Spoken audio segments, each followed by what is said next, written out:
You're a horrible daughter. My mom's voice thundered through the phone, cutting through the quiet of my apartment. I froze, holding my phone tighter. What are you talking about? You know exactly what I'm talking about, she snapped. After all I've done for you, you couldn't even upgrade me to first class for this trip? What kind of child does that to their mother? I took a deep breath, gripping the counter to steady myself. Mom, I paid for your entire trip, I said evenly, trying to keep my voice steady. Flights, the hotel, the tours, everything. Do you even realize how much time and effort went into planning this? She scoffed. And yet you couldn't do this one small thing to make it special? Honestly, Kristen, I don't know what's wrong with you. Your sister would have done it without a second thought. My name is Kristen, and for as long as I can remember, my mom has made me feel like I'm never enough. Growing up, I was the responsible one, the straight A student, the one who landed a stable career in marketing and saved diligently for my future. My sister, Danielle, was the golden child, warm, charming, and effortlessly adored. This trip to Europe wasn't just a vacation for my mom. It was supposed to be my way of saying, "Look, Mom, I care about you." I thought it might bridge the gap between us, prove to her that I wasn't the selfish, ungrateful person she often implied I was. It had taken years of saving every spare penny, skipping vacations, and living frugally. Flights, accommodations in upscale hotels, guided tours, and even tickets to cultural performances she'd always dreamed of attending. It was all planned meticulously. But none of that mattered now. All she could focus on was the fact that her seat wasn't in first class.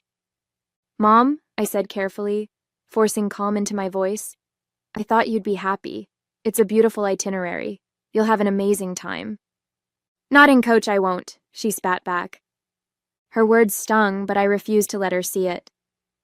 Well, I hope you enjoy the trip anyway, I said, ending the call before I could say something I'd regret.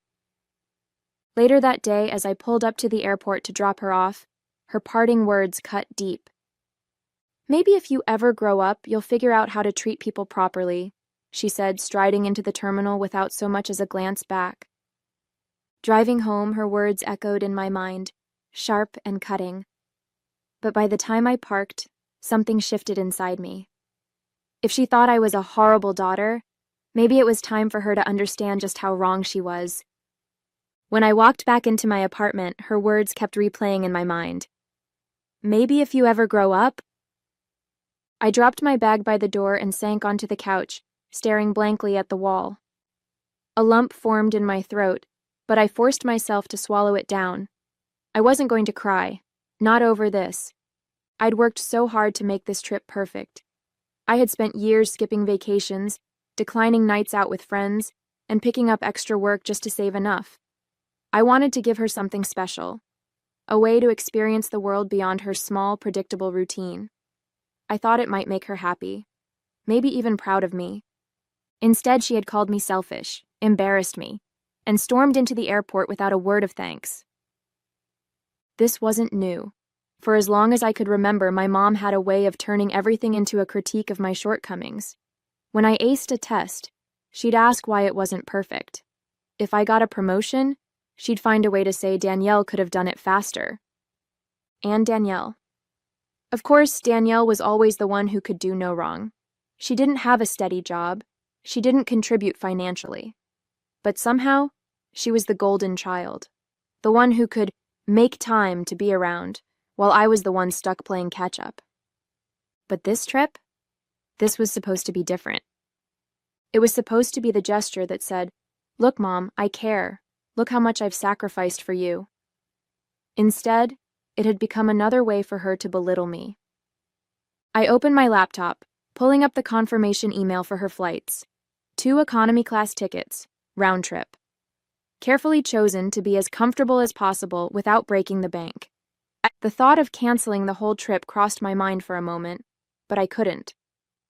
The hotel and tours were non-refundable, and even though she didn't appreciate it, I had put too much effort into planning to let it all go to waste. But then my eyes landed on the return flight. Next to it was a small blue button. Manage booking. Canceling just the return flight wouldn't cost me a dime. It wouldn't affect her vacation at all. She'd still have her dream trip. But when it came time to come home, she'd be on her own. I hesitated, my finger hovering over the mouse. Was this too much? Was it cruel? Her voice echoed in my mind again. You're selfish. Embarrassing. The hesitation disappeared. With a single click, the screen refreshed and a confirmation email landed in my inbox. The return flight was officially canceled. For the first time in years, I felt a flicker of control. The next few days passed in a blur, but not without constant reminders of the trip I had so painstakingly planned. My mom didn't call me after she landed. I wasn't surprised. Instead, she took to social media, flooding her account with posts about her incredible European adventure. The first post showed her standing outside the airport in Paris, a wide smile plastered across her face. Living the dream, tagging everyone to see. I rolled my eyes, setting my phone down on the counter.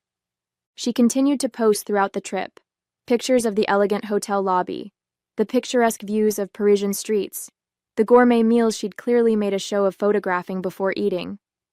Her captions oozed gratitude, but I knew better. She didn't tag me again after that first post, but the messages were clear. Each one was dripping with an air of smugness. Part of me wanted to confront her, to call her out for the audacity of publicly crediting me while privately calling me selfish and embarrassing. But I stayed quiet, letting her have her moment. Because I knew her real moment was coming. On the fourth day, she posted a video from a luxury dinner cruise. Truly the trip of a lifetime, she said to the camera, raising a glass of champagne. By this point, I wasn't checking her updates out of curiosity but anticipation. Every photo and post felt like another piece of the puzzle falling into place. She had no idea what was waiting for her. I couldn't help but wonder what she'd think when she realized her return flight was gone. Would she assume it was a mistake? Would she lash out at the airline staff or try to guilt-trip me the moment she found out? Either way, it didn't matter. She'd have to deal with it herself. The night before her scheduled return, I got a text from my sister, Danielle. Mom's been texting me nonstop about how amazing the trip is, she wrote. She said you helped her with it. I stared at the message, debating whether to respond. Danielle had no idea about the canceled flight, or the years of frustration and hurt that had led to it. To her, everything looked perfect. Glad she's enjoying herself, I finally typed back. It wasn't a lie. I was glad she was enjoying the trip, but what I was really looking forward to was the reckoning waiting for her at the airport. For once, she was going to feel the weight of her entitlement. And maybe, just maybe, she'd realize how much her words and actions had cost her. The day of her return flight finally arrived. I had been carrying an odd mix of nerves and anticipation all morning, knowing this was the moment everything would unravel. Around noon, my phone buzzed. Her name lit up the screen and I took a deep breath before answering. Hi, Mom. Kristen, she hissed, her voice sharp and panicked. Why is my flight canceled? I almost smiled at how quickly she got to the point. What do you mean? I asked, feigning confusion. You know exactly what I mean, she snapped. I just tried to check in and the airline said my ticket has been canceled. What's going on? Oh, that, I said, keeping my tone casual. Yeah, I canceled it. Her sharp intake of breath was almost satisfying. You canceled it? Why would you do that? Because, Mom, I began, keeping my voice calm and measured. I wanted you to understand what it feels like to be left hanging. After all, you were pretty clear about how you feel about me as a daughter. What are you talking about? She demanded, though her voice had softened slightly. You called me a horrible daughter, I reminded her. After everything I did for you, after I spent years saving for this trip and planning every detail to make it special for you, and instead of saying thank you, you insulted me. There was a long pause on her end. Then she sighed, exasperated. Kristen, you're overreacting. You know I didn't mean it like that. You didn't mean it? I repeated, my voice firmer now. You said it. And you've said things like that my entire life. I've always bent over backward to make you happy, and all you ever do is criticize me. So no, Mom, I'm not overreacting, I'm done. Done? She echoed, her voice rising again. What does that even mean? You're just going to leave me stranded here? You're not stranded, I said matter-of-factly. You have options. You can book another flight. Or maybe Danielle can help you. Either way, this isn't my problem anymore. Her tone shifted quickly from anger to desperation. Kristen, please, I don't have the money for another ticket. I can't believe you do this to me. I'm your mother. I let her words hang in the air for a moment before responding. Figure it out, Mom. You've always told me to grow up and take responsibility for myself. Now it's your turn. Before she could say anything else, I ended the call and set the phone down. My heart was pounding, but there was a quiet satisfaction brewing underneath the nerves. I wasn't bending to her will anymore. The phone calls and messages started pouring in not long after our conversation ended. Kristen, you can't just leave me here like this, one voicemail screamed. Do you know how humiliating this is? I'm at the airport trying to explain to the staff why my flight doesn't exist, and they're looking at me like I'm crazy. Another one whined. The texts weren't much better. How could you do this to me? What would people think if they knew you abandoned your own mother in Europe? I stared at my phone, unmoved. Each message felt like a desperate attempt to regain control, but they didn't carry the same weight they once did. By the afternoon, her tone shifted. The calls were less frequent, and the texts took on a pleading edge. Kristen, I'm sorry for what I said. I didn't mean it. Please, just help me get home. Do you want me to beg? Fine, I'm begging. I can't afford a new ticket and I don't know what to do. I read the messages carefully, trying to determine if she was being sincere or just manipulating me again. It was hard to tell. After years of emotional tug-of-war, I had learned not to take her words at face value. Still, a small part of me felt guilty. This was my mom, after all. She had given me life, raised me, and supported me in her own flawed way. Did she deserve this? But then I remembered her parting words at the airport. Maybe if you ever grow up, you'll figure out how to treat people properly. The guilt faded. By evening, the desperation in her messages reached its peak. Kristen, I'm sleeping on a bench at the airport. I have no way to get home and I can't stay here. Please, I'm begging you. For a brief moment, I almost picked up the phone, but then I reminded myself why I had done this. This wasn't just about the trip or the canceled flight. It was about the years of dismissal, the constant criticism, the way she made me feel small no matter how much I gave. If I let her off the hook now, nothing would change. Instead, I texted Danielle. Mom's having trouble getting home. If you want to help her, feel free. I'm done. Danielle called me immediately, sounding half annoyed, half concerned. Kristen, what's going on? Mom says you canceled her ticket? I did, I replied calmly. She called me a horrible daughter and treated me like garbage after I paid for this whole trip. I'm done bending over backward for her, Danielle. She can figure this out herself. Danielle sighed. I get it, but don't you think this is a bit much? No, I said firmly. This is exactly enough. The next morning, the texts stopped, and my phone was unusually quiet. For a moment, I wondered if she had managed to figure something out. Maybe Danielle had swooped in to save the day, or maybe my mom had found another way home. Either way, I wasn't going to be the one to check in on her. But then, just before lunch, my phone buzzed again. Kristen, she wrote, I don't know what else to say. I know I've hurt you, and I know I've been unfair. I just want to come home. Please. It was the most genuine message I had received from her in years. I sat there staring at the screen, torn between relief and skepticism.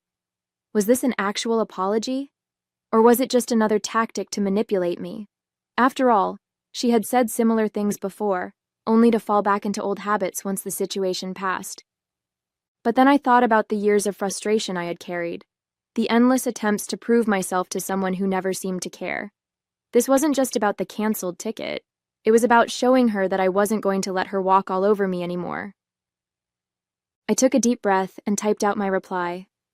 Mom, I'll book you a flight home, but this is the last time I'm doing something like this for you. If you can't start treating me with respect, don't expect me to keep bending over backward for you. Her response came quickly. Thank you, I'll do better, I promise. I wasn't sure if I believed her, but I booked the ticket anyway. It wasn't about trusting her, it was about giving myself closure. I wasn't doing this for her anymore. I was doing it for me, to end this chapter on my terms. When I sent her the flight details, her gratitude was immediate. Thank you so much, Kristen. I mean it this time. I couldn't help but feel a twinge of satisfaction. For once, I had stood my ground and set the boundaries I should have set years ago. As her return flight approached, I felt a strange sense of calm. No matter what happened next, I knew I had finally taken control of my relationship with her. 2 days later, I waited at the airport to pick her up. I could have let her take a cab home, but something in me wanted to see this through. Maybe I was looking for some kind of closure, or maybe I just wanted to see her reaction face to face. When I spotted her walking toward the arrivals gate, she looked different. Her usual confident stride was replaced with something slower, more hesitant. She clutched her carry-on bag tightly, her expression a mix of exhaustion and... was that humility? Hi, Mom, I said as she approached. Hi, she replied softly, glancing at me like she wasn't sure how to start. The drive home was quiet at first. I could feel the tension in the air, but I wasn't about to be the one to break the silence. Finally, as we pulled onto the highway, she spoke. Kristen, I owe you an apology. I glanced at her, surprised by her tone. It wasn't the begrudging half-apology I had expected. It sounded genuine. For what? I asked, keeping my voice neutral. For the way I treated you, she admitted. You didn't deserve that. You've always worked so hard to take care of me, and I never appreciated it the way I should have. I'm sorry. Her words caught me off guard. I had dreamed of hearing something like this for years, but now that it was happening, I wasn't sure how to feel. Thank you, I said after a pause. I appreciate you saying that. I mean it, she continued. This trip made me realize how much you've done for me over the years. When I was stuck at that airport, I started thinking about all the times you've bailed me out, even when I didn't deserve it. And then I realized you were right to cancel that ticket. I needed to see what it was like to fend for myself. I wasn't sure what to say. Part of me wanted to believe her, but another part of me worried this was just a temporary change, a momentary blip before she returned to her old ways. I'm glad you see that now, I said finally. She nodded, looking out the window. I know I can't undo the past, but I want to try to be better. For you. When we got to her house, she hesitated before getting out of the car. Kristen, thank you for everything. For the trip, for the flight home, and for putting up with me all these years. I know I haven't made it easy. I nodded. You're welcome, Mom. But from now on, things have to be different. I'm not going to keep letting you treat me the way you have in the past. If you want to be in my life, it has to be on equal terms. She gave me a small smile. Fair enough. As I drove away, I felt a weight lift off my shoulders. I felt like I had taken control of my relationship with her, not out of spite, but out of self-respect. Maybe she would change, and maybe she wouldn't. But either way, I knew I had finally set the boundaries I needed to protect myself. And for now, that was enough. The days after her return felt oddly quiet. For years, my relationship with my mom had been a constant source of stress, a series of battles where I always ended up feeling defeated. But now, there was a sense of finality, like I had finally closed a door I should have shut long ago. Still, I couldn't shake the mix of emotions swirling inside me. On one hand, I felt relief, even pride, for standing up for myself. On the other hand, I wasn't entirely sure what came next. Would my mom really change? Or would this just be another cycle, where she made temporary promises only to slip back into old habits? She called me a week later. Hi, Kristen, she said hesitantly, her voice unusually soft. How are you? I'm fine, I replied, unsure of where this was going. I just wanted to check in, she said. I've been thinking a lot about our conversation, about what you said in the car. I didn't say anything, letting her fill the silence. I know I've taken you for granted, she continued, and I know it's going to take time to fix things between us. But I want you to know that I'm serious about trying. Her words sounded genuine, but I had learned to temper my expectations.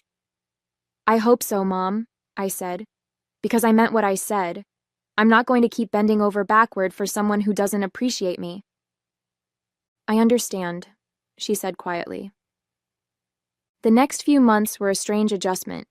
My mom didn't call as often, and when she did, our conversations were more measured, even pleasant.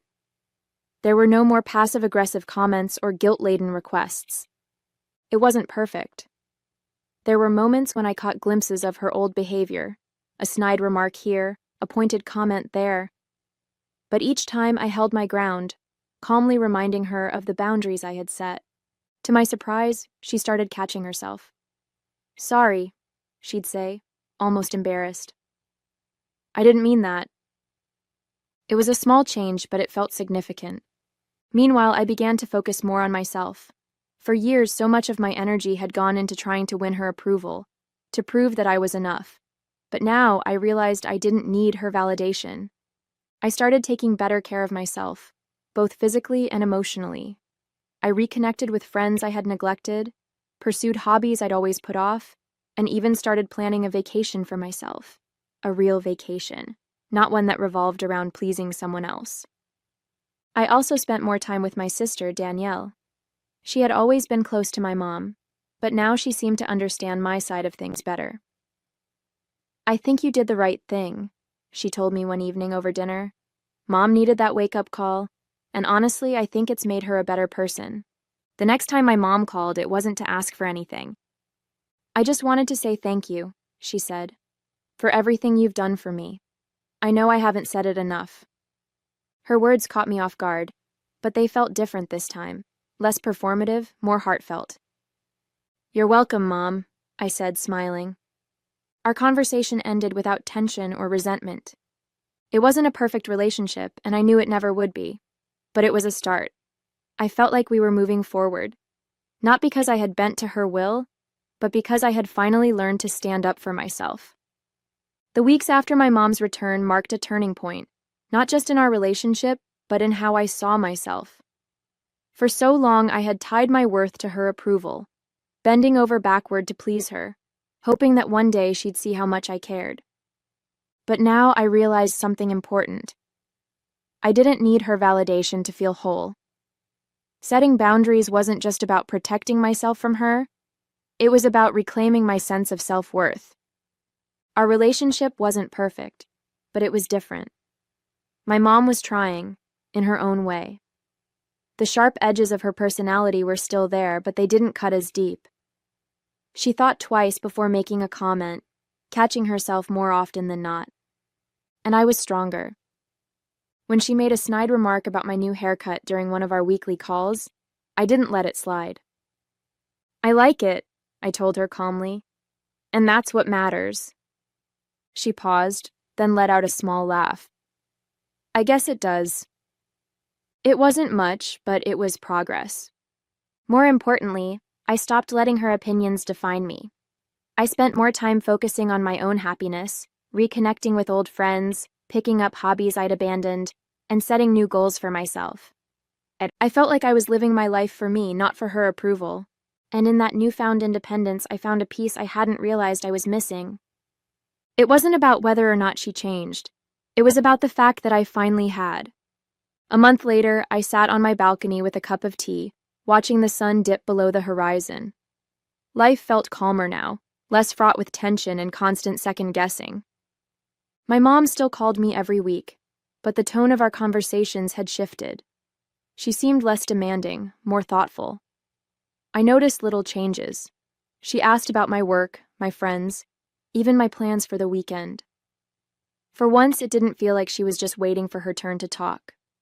It wasn't perfect, but it was progress. One evening, she surprised me with something I never thought I'd hear. You know, Kristen, she said softly, I've been thinking a lot about everything you've done for me. That trip, the way you handled everything. I realize now how much I've taken you for granted over the years. Her words hung in the air, heavy with sincerity. I want you to know I'm trying, she continued. I know I've hurt you, and I can't undo that, but I want us to have a better relationship if you're willing to give me the chance. I didn't respond right away. Instead, I let the weight of her words settle, wondering if this time they might really mean something. Thanks, Mom, I said finally. I appreciate that. It wasn't the grand apology I'd once dreamed of, but it didn't need to be. I wasn't looking for perfection anymore. I was looking for effort. As I hung up the phone, I realized that while she might never change completely, I had. And that was enough. I didn't need her approval to feel worthy anymore. I had found it in myself.